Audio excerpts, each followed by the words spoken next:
Hello and welcome to the OncoVie Cancer Exercise Specialist Advanced Qualification Training. I'm Andrea Leonard. I'm the CETI president and founder and a 42-year cancer survivor.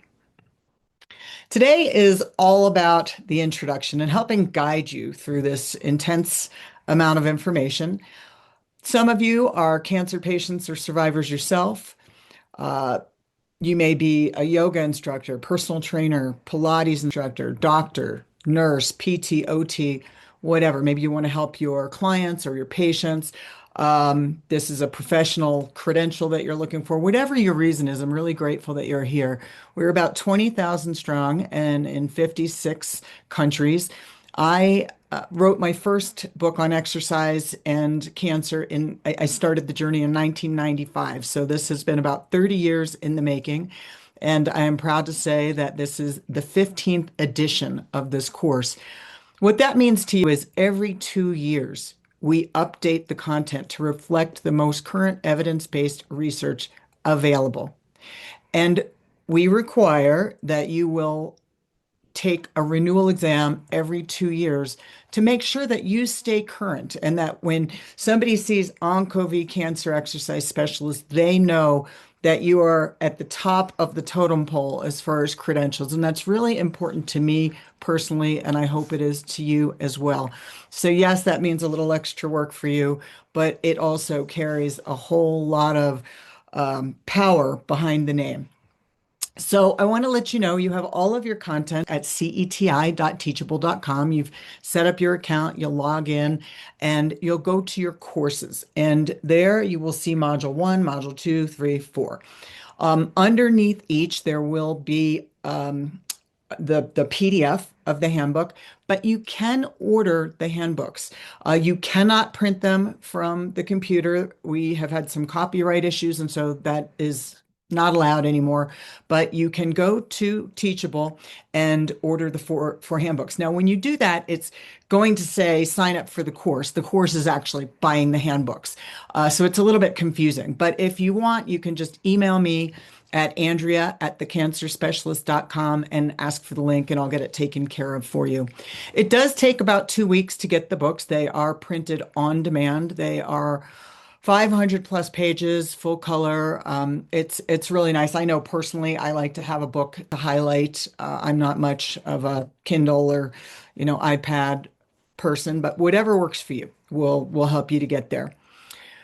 You want to make sure that you complete all your sections before taking the exam. So many, sometimes you have people who are just like, oh, I can take this exam. And this is really kind of a mathematical equation. The way I teach this is A, we're going to go through the surgeries, B, the treatments, C, lymphedema, D, exercise, programming, assessment, all of that. And without having every single component, you're really not going to give your client or your patient the best, most individualized and comprehensive programming available. So please don't try and take shortcuts.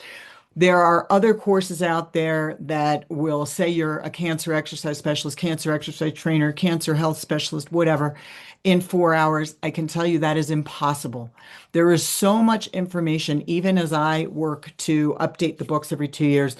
I'm overwhelmed by how much there is. So there are no shortcuts here. If that's what you're looking for, then I tell you right now, just stop because you're going to have to put the work in to be the person who is capable of working with somebody who is going through cancer or who has gone through cancer. We have to take care of them and really nurture and give everything that we have to that client physically and emotionally. And that takes a special person. So for those of you who are here, again, thank you. Now, I will set your mind at ease a little bit by telling you the exam is open book. Now, don't get too excited. It is untimed and you can come and go. What I do recommend is that you take a piece of paper, write 1 to 125 and write your answers on there. So God forbid, the internet crashes or some other thing happens that you can go back. The answers and the questions don't rearrange themselves. So it's in the same exact order. If you go to the Facebook group, which I'm going to encourage you to join, you go to Facebook, go to groups, and go to Cancer Exercise Specialists. We have a couple thousand people from around the world. Many are already certified, have been doing it for years, if not decades. Others are going through the process. We have doctors, nurses, PTs, OTs, cancer patients, survivors, you name it. Everybody in the health and fitness spectrum. And so the first thing I want to say is that if you have questions about the test, feel free to ask, and you are going to get some horror stories. People will tell you it took me 10 hours, it took me 14 hours, whatever.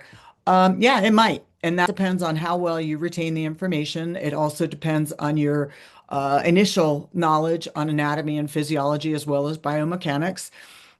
But the great thing is that I guess it's not great, but if it takes you however long to go through the exam, it's okay because that's part of the learning experience. And that's why we allow it to be open book. Because I feel that if it takes you a half hour to find an answer, you're not going to forget that answer. And it's obviously something that you needed to refresh your memory or to learn from the get-go.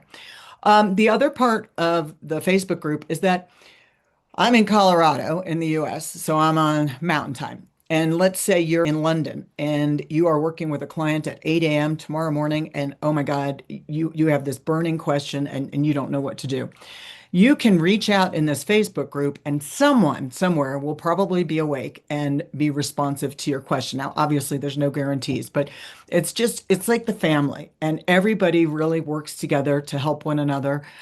You're also going to have people that you can do cross referrals. Maybe you're looking for a nutritionist or a massage therapist, and you can reach out in that Facebook group. And honestly, now, massage, you have to be in the same physical area. But for most other things now, it doesn't matter if you're in Egypt or Ireland or the US, as long as you can coordinate the hour of the day, you can train somebody anywhere. And that's the great thing that we have now, all being pretty well acclimated with Zoom or FaceTime or whatever else. So I'm going to zip back to the test now. As soon as you pass, now you do have to get 80% or better. You get two tries at the exam. So take your time, make sure you know the answer or you find the answer. And, I don't want you to have to go back and take the test just because who wants to have to do that? But I also don't want you to have to do a third time. There is a fee for that. Don't worry about it. It's not going to happen to you. You're going to do great. But you will be able to print your formal certificate right away. And within 24 hours, you will get an email that, welcomes you to the family. It will have your CEU certificate on there and ask if you are interested in being on our international directory to please respond with your name, of course, which we'll know because it goes along with your email address. However, some people sign up and don't put their name, they just put their email address. So make sure we know your name. We need a physical address. I don't care if you make up a different street number, it doesn't matter, but it won't populate in the system. Your credentials, and then if you'd like to add a picture, we are happy to do that as well. And if you would like to write a little paragraph testimonial about your passion, why you took the course, what you thought about the course, what your journey is, your survivorship story, whatever it is, we will also do a social media blurb or post or announcement for you, letting the world know that you are officially a cancer exercise specialist, and get you some initial support and visibility. What else do I have? Oh, okay. So lastly, you can contact support at cancerexercise.com or Andrea at thecancerspecialist.com. The support is for technical issues, and Andrea at thecancerspecialist.com if you have any questions about the course, about the test, about anything, whatever. I'm here for you. And Greg, who you will also be introduced to, he is, if you have signed up for the business part of this training, which I strongly recommend you do because Greg is my marketing guru. I've been working with him for 9 years, and he will help you brand yourself and build out your cancer exercise practice. So whether you are an individual or you run a physical therapy clinic or a hospital, he is superb at helping you to build your business. So if any questions about that, reach out to me. I will put you in touch with him. And it is a great way to get going. You do not have to be working in a big establishment. You do not have to have a brick and mortar building. You can have a business anywhere. That's the world we live in today. So don't let it intimidate you. You can build out whatever it is that you can imagine. I sound like I'm in a movie or something, but it's true. If you build it, they will come. I want to throw this out to you, and obviously this is a rhetorical question, but what is your why? Why are you here? I kind of started off with, do you have a client, a patient, a brother, a sister, a mother? Are you yourself going through cancer treatment and you're looking for answers? Whatever it is, that is the story also behind your business model, if you will. Your story is different than mine. I had cancer when I was 18, and my mom was actually first diagnosed with her first breast cancer when I was 15. Then she had breast cancer again when I was 30 and giving birth to my first child, and was diagnosed 23 years later with stage 4 breast cancer. And she was the inspiration when I started this in 1995. I was actually training her breast surgeon and said, "What do you think about writing a book on exercises for breast cancer survivors?" And I teamed up with the chiefs of breast surgery at Georgetown, GW, and Johns Hopkins, and we spent 3 years writing essential exercises for breast cancer survivors. And then in the next couple of years, my grandfather was diagnosed with lung cancer. My father had prostate and bladder cancer and later passed away. He also had myelodysplastic disease.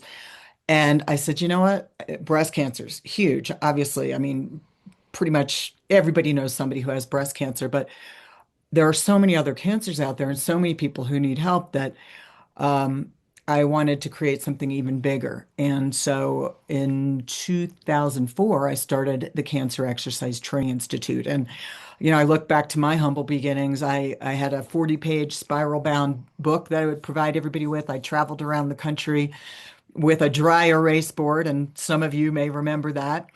Um, it's all it's been a long journey, let me tell you. And now I've trained at hospitals all around the world and health clubs and have had the pleasure of meeting people from different nations and different backgrounds. And so obviously that was my mission, that was my calling. But whatever your purpose is, that is what is going to drive your impact on cancer survivors. So think about that one and maybe even write it down. It's kind of like your mission statement.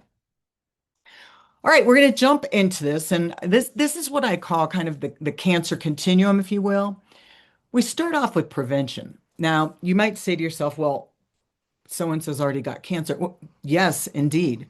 But we want to prevent them from getting another cancer or from getting a recurrence.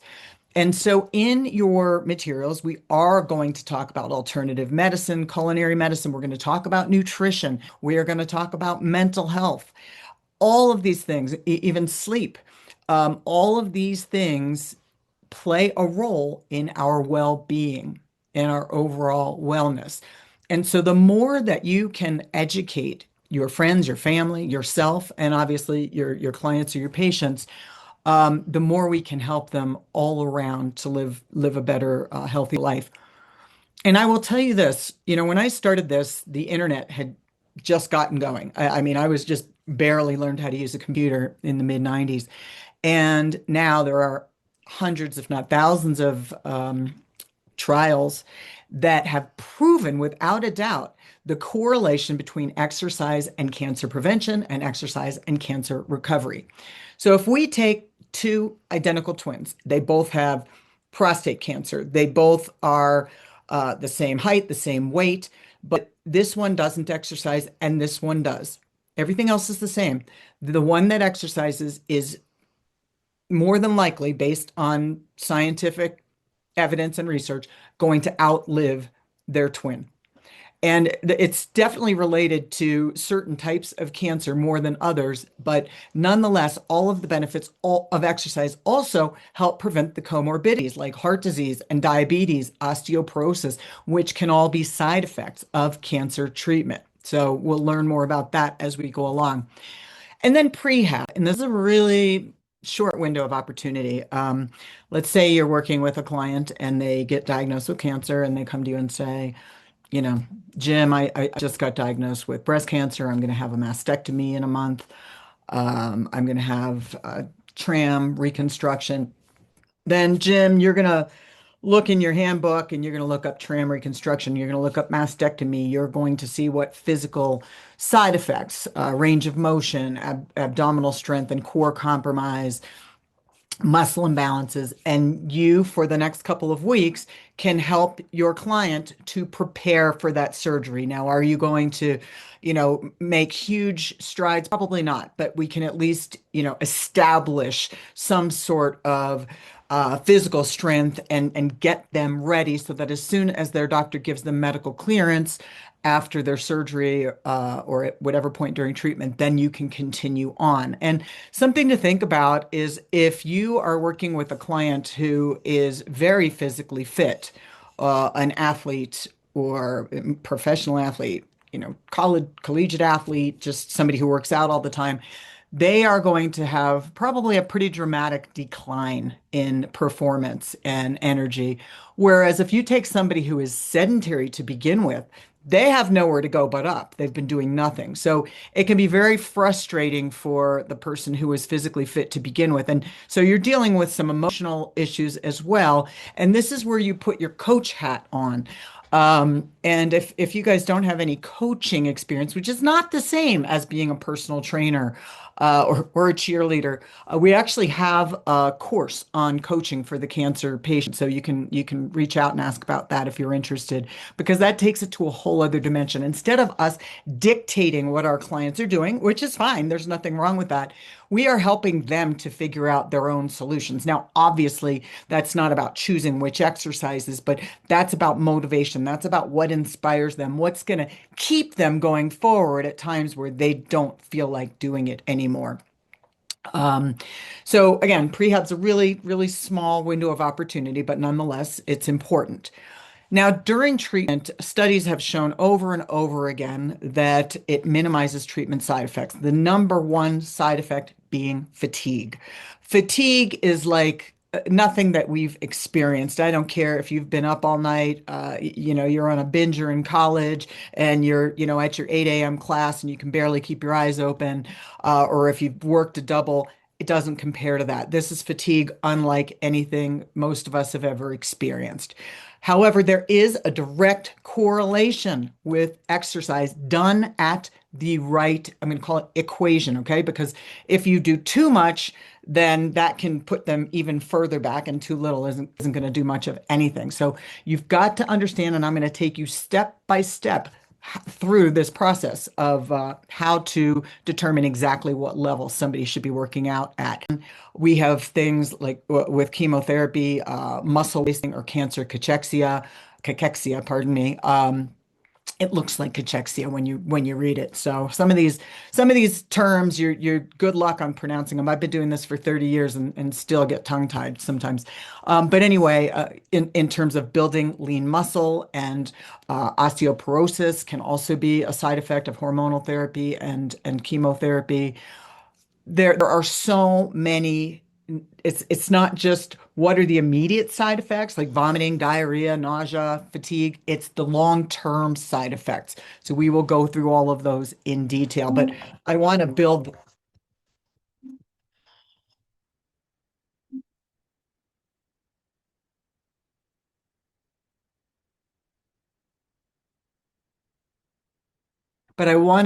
that up for you so that it's not all coming at you at once. So we'll go through this step by step together. And then lastly, recovery and survivorship. So we are going to get people back, hopefully, to where they were before they started treatment, before they had surgery, and in some cases, like I said, better. But it's a slow, gradual progression. And if you do too much too fast, you can set them back even further. And that is the last thing we want. Cancer strips you of everything. From the moment you hear the word, you have cancer, your life is changed forever. Some people will tell you it was the best thing that happened. I had this epiphany and I woke up and I changed the way I lived my life. I stopped drinking. I started eating better. I started exercising. I loved harder. I traveled more, whatever. But nonetheless, your life is forever changed. You're not physically the same. You are not mentally, emotionally. Nothing is the same.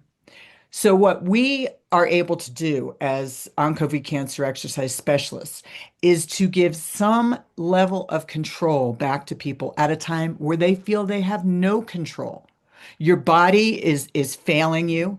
Everything that you thought was good and you're coasting along in life, and then suddenly there's this explosion, and you're just your mind is spinning. So what is the role of an OncoVie cancer exercise specialist? We'll talk about the scope, the responsibilities, and the professional standards, and kind of knowing where everybody fits in, because under this umbrella of OncoVie cancer exercise specialists, we have doctors, we have nurses, PTs, OTs.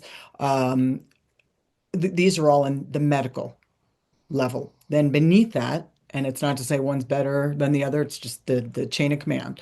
We've got PT, pardon me, we've got personal trainers, we've got yoga instructors, Pilates instructors, group exercise instructors, licensed massage therapists, certified lymphatic therapists, which can be both kind of medical or somewhere in the middle of that. But regardless, we're all carrying that same title, but we have a different scope of practice. So I am not going to start doing massages or start performing surgeries. And if you are a physical therapist, you might not be giving out nutrition advice. If you're a nutrition, you get what I'm saying. So we all have the same end goal, but we get there a little bit different. So we want to design and deliver safe, number one, evidence-based exercise programs across the cancer continuum. So from prehab to long-term survivorship. And you must understand the physical as well as psychological side effects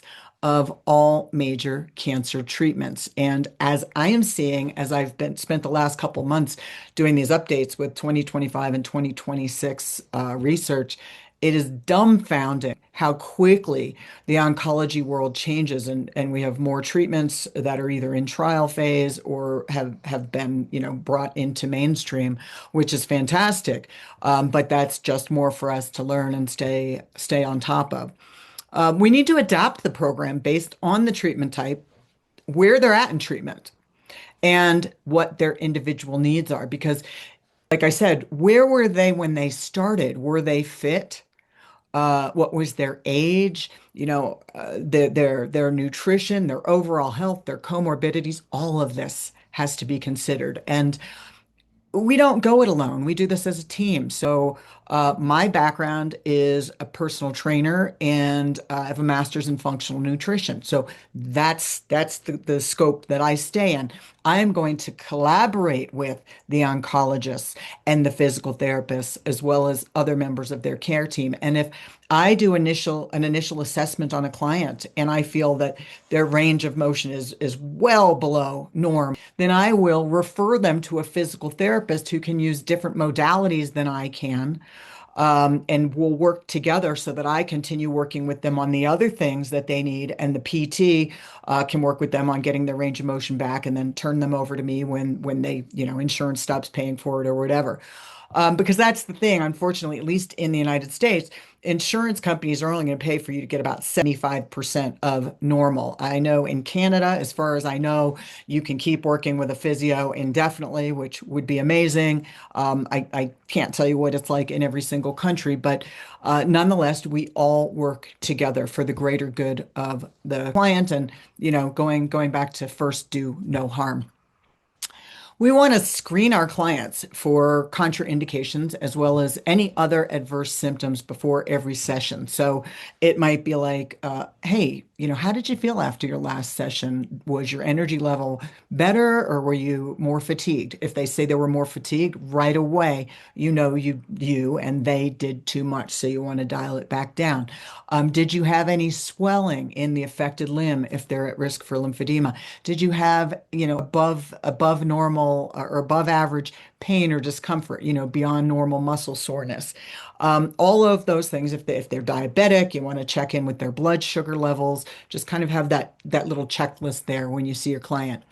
Um, And you really do have to be compassionate and empathetic and be able to provide somebody with emotional support within your professional scope. So I am not a psychotherapist. I am a coach, and I can give out, I can do coaching and help people to figure out their own solutions, but I'm not going to give them mental health solutions. I can do the physical exercise part. So I will refer to a counselor or a therapist when needed. And for those of you who are taking this course now or in the future, reach out in the Facebook group, introduce yourself, let us know who you are, where you are, what you do, so we can all work together. And then we want to educate our clients on the proven benefits of exercise throughout the cancer treatment continuum, on into survivorship. Because if somebody is not convinced of something, then they are not likely to stick with it. I have just completed my second, it's called a fast mimicking diet. And you do this 3 times, 3 months in a row, and then a couple times a year. And over 20 years, there's been 25 years of research. It's an NIH, UCLA, really, great, great studies that have shown a 75% reduction in diabetes, 50% reduction in heart disease, 30% reduction in cancer, and of course, there's weight loss and reduced adipose tissue. My point in telling you this is, I've had my husband do this with me the first 2 times, and he's like, "Why are we doing this?" And I had to show him, here is the evidence. And he's like, "I really don't like this, but okay, I'll do it." People have to see that light at the end of the tunnel, and they have to have a reason. Why am I doing this? What is the reason? So get your clients and your patients involved in that process, and make sure you document their progress and communicate appropriately with that oncology team. And that is a great intro. When you first meet your client and you do the assessment, send a copy of that along with your exercise, your initial exercise programming or physical therapy programming to that doctor, to that oncologist. Make that intro, and then every 6 to 8 or 12 weeks, whatever it is, when you do a reassessment of your client, send them another update. And their client, or your client, their patient, is going to go back and go, "Look, I can move my arm, I'm not in pain anymore, so on and so forth. Andrea is the best thing since sliced bread." And then hopefully that doctor or that physical therapist, whoever, is going, "Wow, I'd like to talk to this Andrea and find out if she can help my other patients." So that is a great way to create that network of other professionals. So people always ask me, "Well, what do I need to take this course?" And the recommendations are that you have a degree in, some type of health or fitness, that you've had, multiple years of experience. But we've also had people who are cancer patients who have no health or fitness background who really want to take this course. And I will not say no to somebody who is that motivated. And I'll tell you, some of the people who don't have the same amount of education spend a lot more time studying and do a lot better than those who come in arrogant, thinking they know everything, and end up failing the exam. So here are the basic principles that you need to understand exercise physiology. You have to understand how cancer and treatment affect the cardiovascular, the muscular, as well as the metabolic systems, and then how you adapt programming accordingly. You have to know oncology fundamentals, the different cancer types. We're going to go through 27. Staging, treatment modalities, common side effects, and understand medical lab values that are going to be relevant to exercise safety, which can change from session to session. And then program design. How are you going to create an individualized, progressive program that balances, you've got challenges, but we want to challenge them, but also safety, recovery, and where they are at in treatment. Normally destroys these cells. Cancer evades and suppresses this surveillance. So it's kind of sneaking under the radar, if you will. And oxidative stress and chronic inflammation dramatically accelerate DNA damage and mutation rates. And then metastasis, which means the cancer is spreading. Distant metastasis, it gets into the lymphatic system, travels through the body. And so if I had thyroid cancer, one thyroid cancer cell could get into the lymph system, and it could go to my liver or my lungs or my brain, God forbid. But that is a distant metastasis. And it is still thyroid cancer is the primary cancer. Wherever it travels to would be called the secondary cancer. So metastasis occurs just the way I said. It just detaches, kind of travels through the blood or lymph and colonize in distant tissue.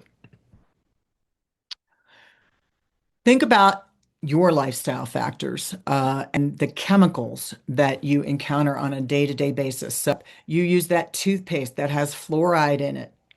You use, uh, pardon me, but toilet paper that is cotton that is potentially sprayed with pesticides. And I'm not lying, I'm not buying organic toilet paper, but female products, tampons, and that kind of stuff. It's cotton. It's been in a field sprayed with pesticides. So even organic tampons. I had no idea. I never thought about these things before, but now I go, okay, then you have that piece of bread. If it's not organic, it's wheat. It's been sprayed with pesticide. You're putting that jam on it. Well, the berries have been sprayed with pesticide if it's not organic, and then it's full of sugar. So you really have to start thinking about these, the lotion, the hair products, your colognes, what have you, all of that. It's not one thing alone, it's everything that compounds over your lifetime to cause oxidative stress. And that can be a microbial imbalance, which could be bacterial, fungal, or viral.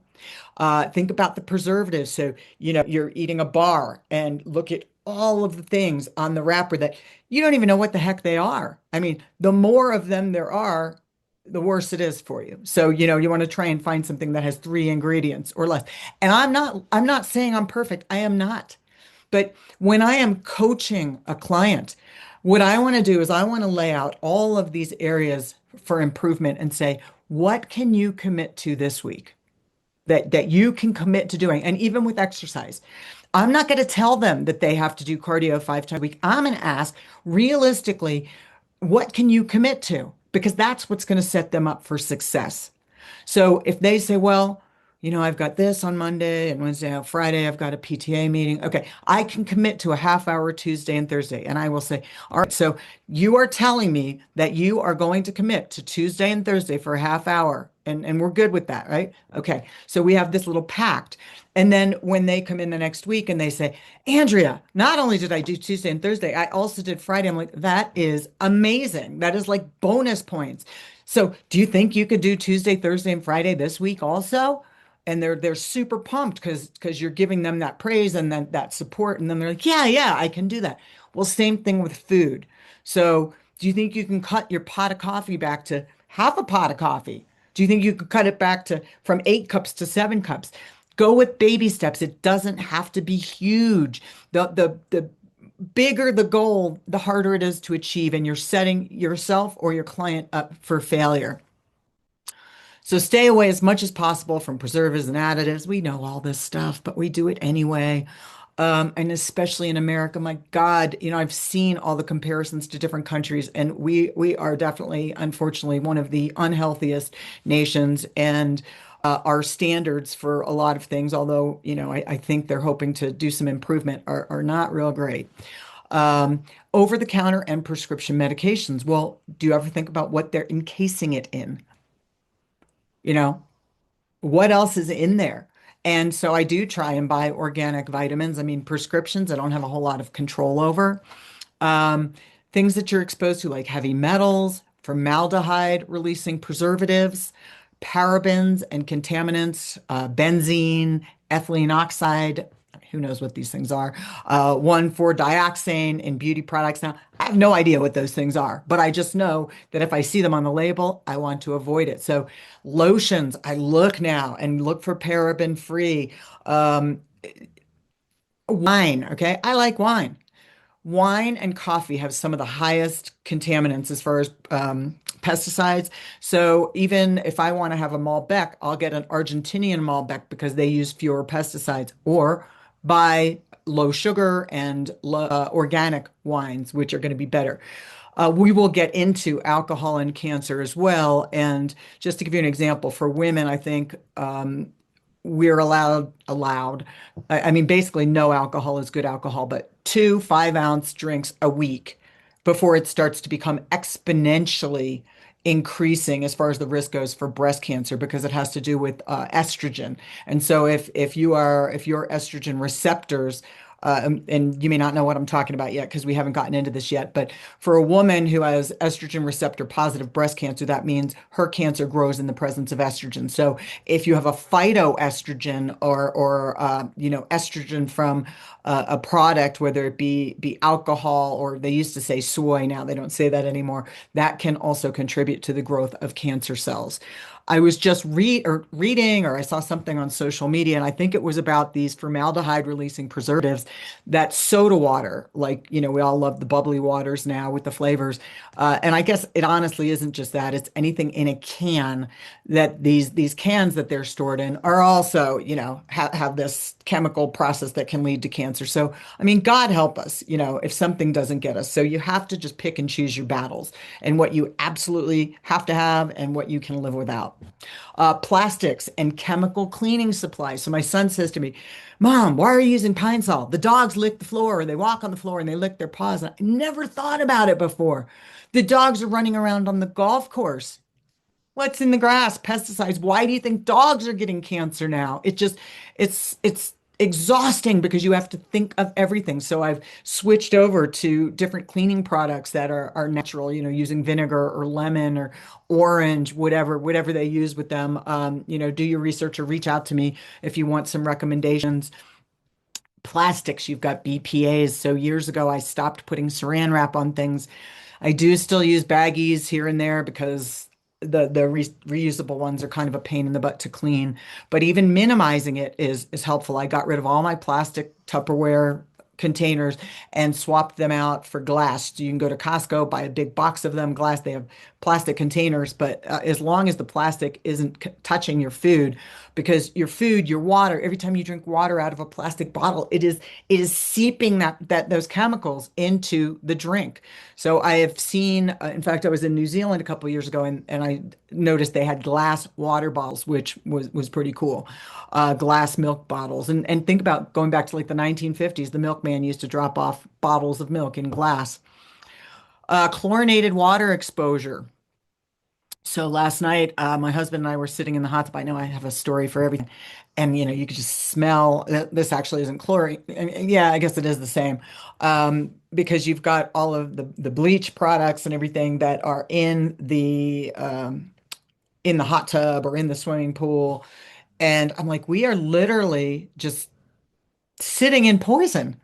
And he's like, well, we don't do it very often. I'm like, ugh, it's like we're bathing in Clorox and it's seeping right into your skin. Your skin is the largest organ. So anything you put on your skin, it's going right in. It's just like pesticides on berries. Because they don't have that protective barrier, the pesticide is going right in. Here we see them spraying lemons or oranges or whatever those are, and at least they have a thick outer layer. So look up the Dirty Dozen, guys, and try and only buy organic with those 12 fruits and vegetables because uh, just using that same example, if you think of a banana or a mango or a cantaloupe, these I don't worry so much about organic. I still try and buy them when I can, but they've got a thick skin. The pesticide isn't going right into the fruit. So, there's all these like little memes or whatever or advice things on social media saying, oh, soak your fruit in baking soda, it'll leach all the pesticides out. I don't buy that. I mean, once it's in, it's in.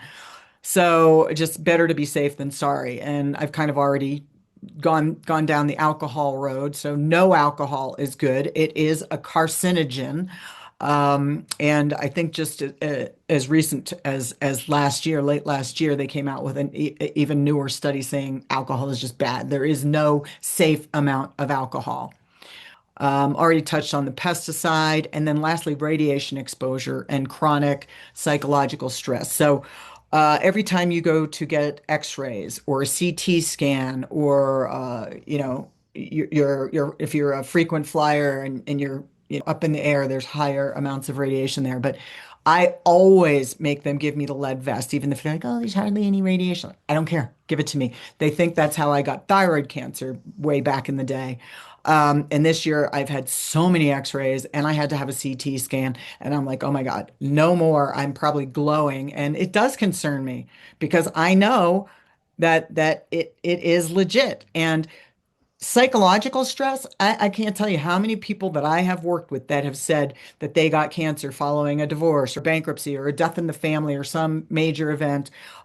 You will read about type C personality in your handbook and how there is a correlation with this type of personality that is this person who takes on everybody else's issues and is a people pleaser and who doesn't do things for themselves, that they tend to get cancer more often. So psychological stress leads to physical stress, which leads to distress and dis-ease. Now, environmental factors, and these are things that are just around us as soon as we walk outside the door. We've got toxic chemical compounds and pollutants. I mean, if you live in a big city, if you live in Shanghai or New York City or Tokyo or London or wherever, you go out and you got the fumes from the cars and you've got the factories. And right now I'm up in the mountains and most of the time I walk outside and it's like fresh air. I can actually smell pine trees. And I would imagine if they did studies on people living in big cities versus urban or country living, that there is probably a higher incidence of cancer within the cities. And also you have a higher populace, so it'd be a hard study to do. Stay away from hydrogenated and trans fats. There is air, water, and food pollution. So the water you drink, drink filtered water as much as you can. I mean, regular water's got a lot of chlorine in it and other chemicals. Where are you getting your food from? Unfortunately, and this is what is known as food deserts, where you have certain populations that don't have either the financial ability or they just don't have it available to get good, high quality food. And so there is a reason that certain populations have higher incidences of disease than others because, like I said, they either don't have access to it or they can't afford it.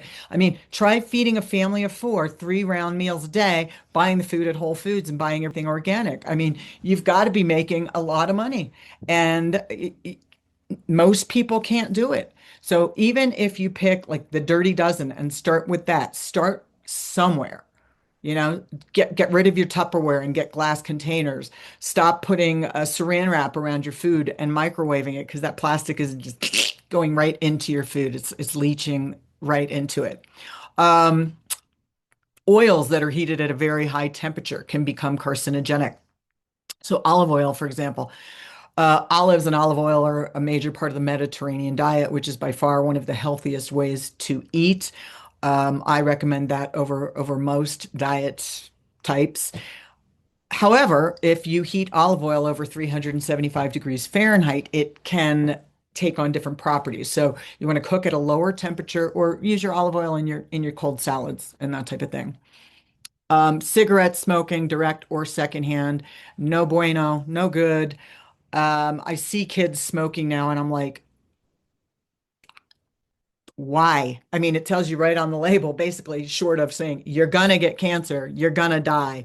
And now you've got vaping, which they have also linked directly to lung cancer. And then if you don't get lung cancer, you've got emphysema, you've got COPD.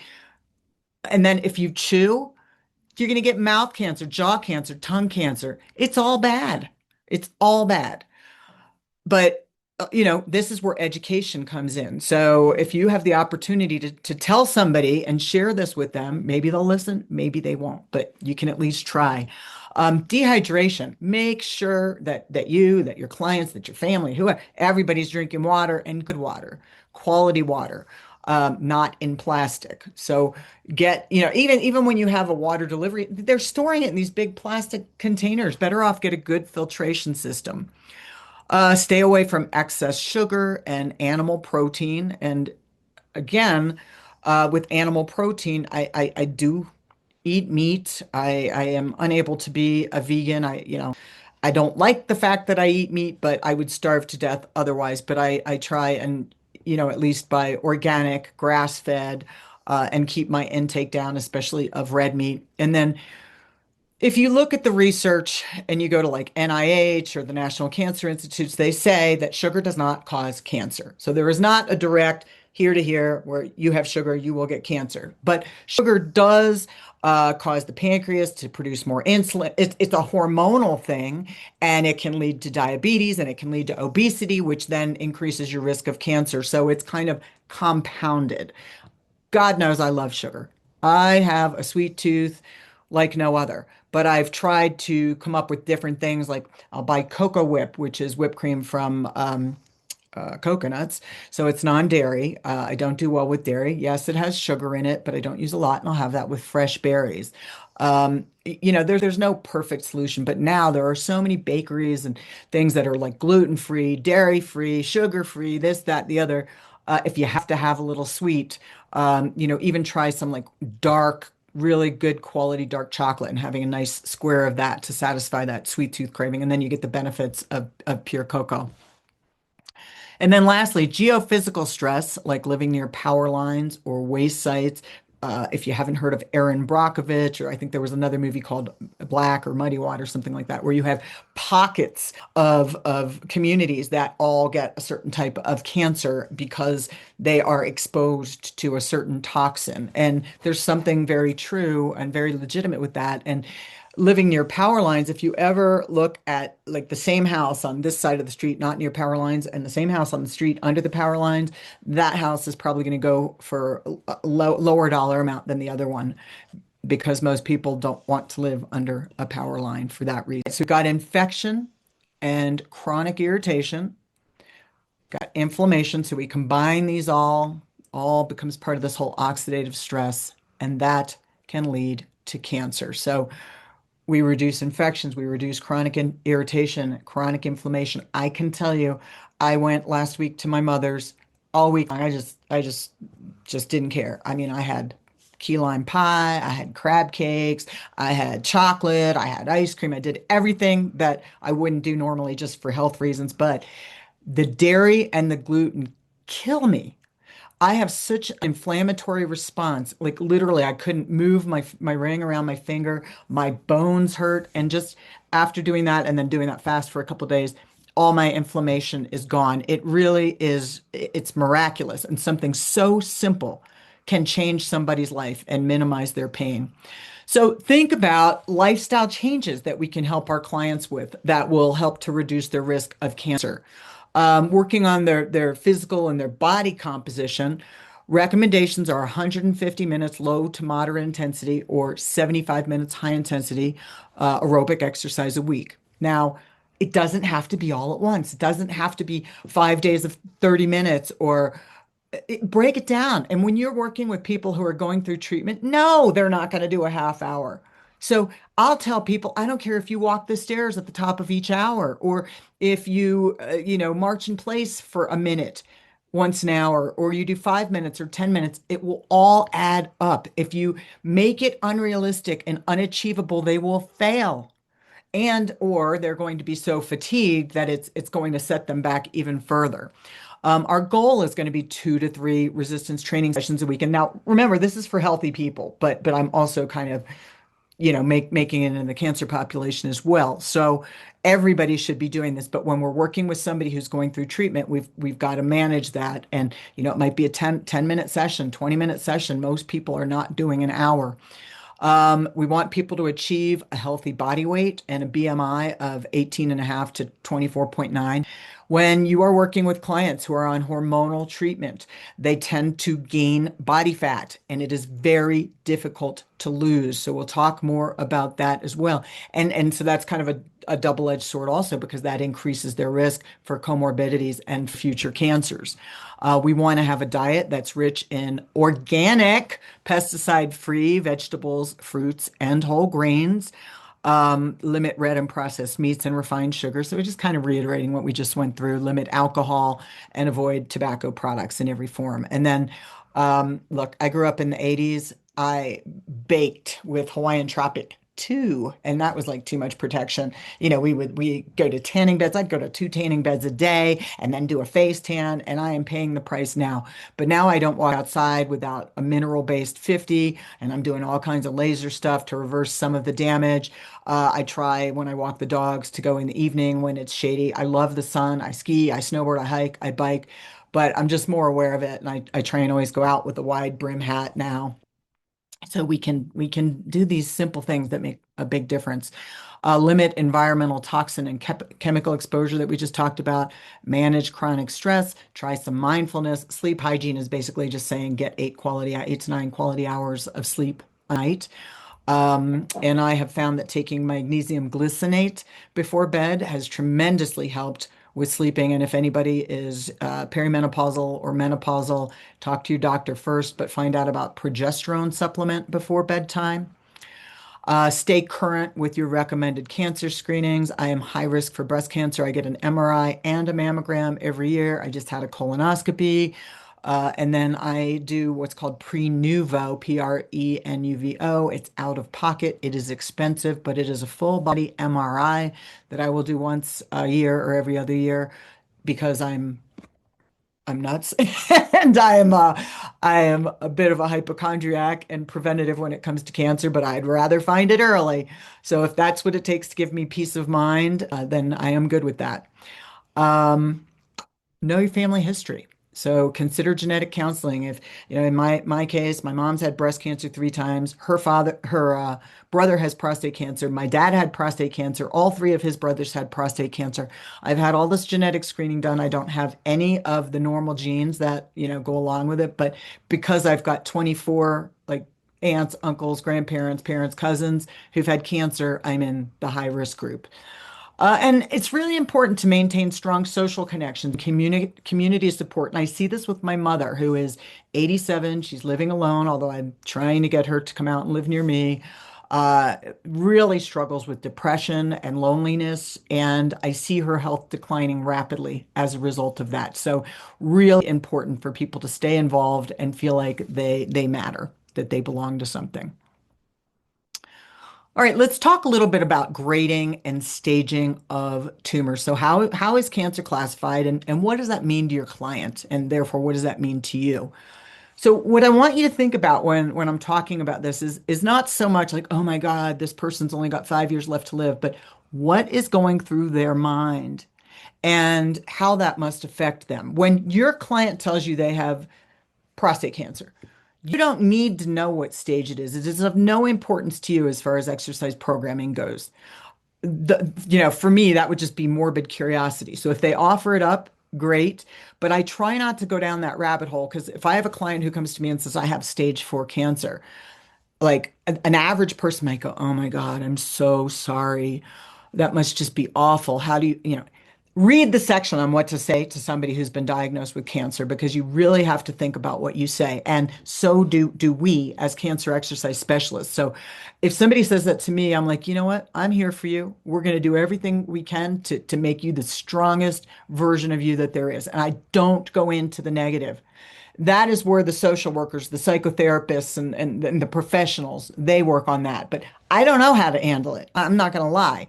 So I just try and not be like rah, rah, rah, let's ignore it. But hey, you know what? Let's make you stronger. Let's work on this. You want to beat this? Let's work on your diet, let's work on your mental health, let's work on your exercise. And that's your focus. Okay. So stage 0, that's the best. That is cancer in situ. That is at its earliest stages. You may hear it referred to as in situ, tomato, tomato.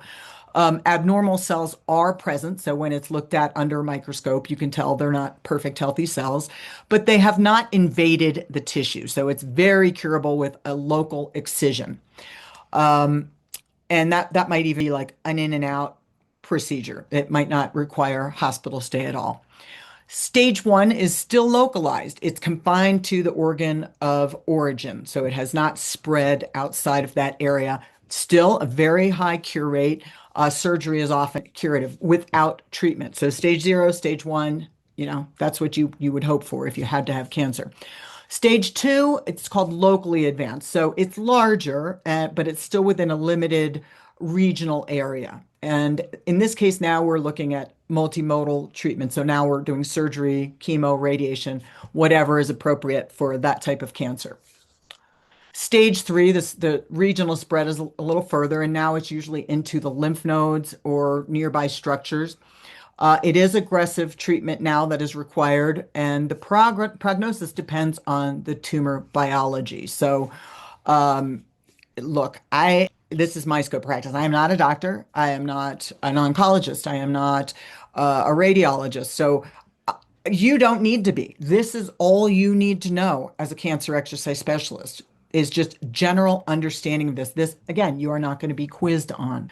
Stage four is metastatic. That means it has spread to distant organs, liver, lung, bone, brain, whatever.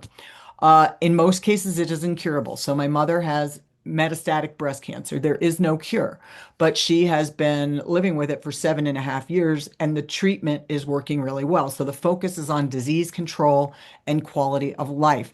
In some cases, it's palliative care. It's not for a cure, but it's for making it manageable, for managing pain, for slowing down the cancer growth, whatever the case. The treatments these days are they're miraculous. They are truly nothing short of a miracle. Not everybody is going to have a great prognosis, but stage four is not a death sentence anymore. So don't act like it is when you're dealing with somebody who tells you that. There are different types of staging. The one that you're probably going to hear of most often is TNM. T is for the tumor, and that is the size and extent of the primary tumor. So it's graded from 0 to 4. N is node, and that is, are there nearby lymph nodes that are involved? Again, 0 to 3 in this case. And has it metastasized? Has it spread to distant parts of the body? So that would be M0 or M1. It either has or it hasn't. And then there is anatomic versus prognostic staging. So anatomic stage is like meets the traditional TNM criteria, where prognostic integrates the tumor grade, but also molecular markers and receptor status. So I mentioned earlier estrogen receptor positive. So this is with breast cancer, in particular estrogen receptor, progesterone receptor, and then you've got HER2 and Ki67 for different cancers. Again, I'm not going to claim to be an expert on this. This is just a basic overview, and that's all you need to know. So remember that prognostic staging incorporates the biological as well as molecular markers in addition to the traditional anatomic criteria, and it provides a more accurate prediction of prognosis, guides precision therapy. So with so many different types of therapy and treatment out there, and decisions, especially for ones like breast and colon and prostate cancer, as well as melanoma, where there are a lot more variables involved. And then there are other specialized staging systems. I'm not going to read through this because you have this in your handbooks, but you can see the different types of cancer, the different types of staging. And like I said, what I really want you to get out of this is just kind of mentally where your client is at. And you can see by this picture, a healthy kidney, and then as the cancer progresses, all the way to stage 4, you see how it's completely taken over that kidney. So let's think about this. We just talked about prognosis considerations, and you've got the stage of the tumor, obviously. Also, is the patient stationary or bedridden, or are they physically active? Because that's going to make a huge difference. The person who is active is going to have a better prognosis. And then the biological features of the drug, pardon me, of the tumor, that would be the drug resistance. Like, is the treatment even working? Because sometimes people will be on a certain treatment and the tumor continues to grow. Then they have to find an alternative treatment if there is one. And I have been with clients that have been told we can't do anything else. And it's a sad day, and that's a tough one. And even then, all you can say is, I'm sorry, I'm here for you. Uh, I've been in the situation a few times, and it's never easy. But I will tell you, in 30 some years of doing this, that yes, I have lost a few people, but the number of people I've helped by comparison far outweighs those that I've lost. And even the ones that I lost, I helped, and their families came back later and said, you made their quality of life so much better. Thank you. And that's why you do this. It's so fulfilling. And I don't, I've been a personal trainer since 1992. And, I used to be into the bodybuilding and the bikinis and the weddings and all that. And not to minimize that, but that to me means nothing. I want to really help change people's lives. And obviously cancer kind of chose me. There are other ways that you can do it and other special populations, but whatever your calling is, you're going to make a huge difference in someone's life. And then we've also got patient considerations. And, I've witnessed this with my mom a lot. My dad died 11 years ago, and 4 years after that, was it? She was diagnosed with stage 4 cancer. And so the combination of being alone and fighting the disease, and I've really seen these stages of grief. She hasn't been able to get out of depression.